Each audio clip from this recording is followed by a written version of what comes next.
അസ്സലാമു അലൈക്കും വറഹ്മത്തുള്ളാഹി വബറകാതുഹു.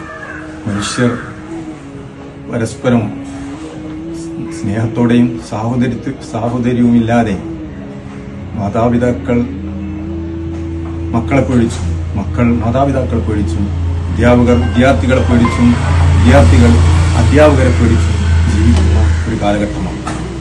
എല്ലാവരും ആഗ്രഹിക്കുന്നത് മനസ്സമാധാനവും ശാന്തിയുമാണ്. ഈ മനസ്സമാധാനവും ശാന്തിയും നിലനിൽക്കണമെങ്കിൽ ധാർമ്മിക വിദ്യാഭ്യാസം ഒന്നുകൊണ്ട് മാത്രമേ സാധിക്കുകയുള്ളൂ. ഈ ധാർമ്മിക വിദ്യാഭ്യാസം കൊടുക്കുന്നതിനു വേണ്ടി നെടിയനാട് ബദരിയ പല സംരംഭങ്ങളും മുമ്പോട്ട് നീക്കിക്കൊണ്ടിരിക്കുകയാണ്. Youth school, girls model academy തുടങ്ങിയവ അതിന്റെ ചില ഉദാഹരണങ്ങളാണ്. നാം ബദരിയെ എല്ലാ നിലക്കും സഹായിക്കുകയും സഹകരിക്കുകയും ചെയ്യണമെന്ന് ആവശ്യപ്പെടുന്നു.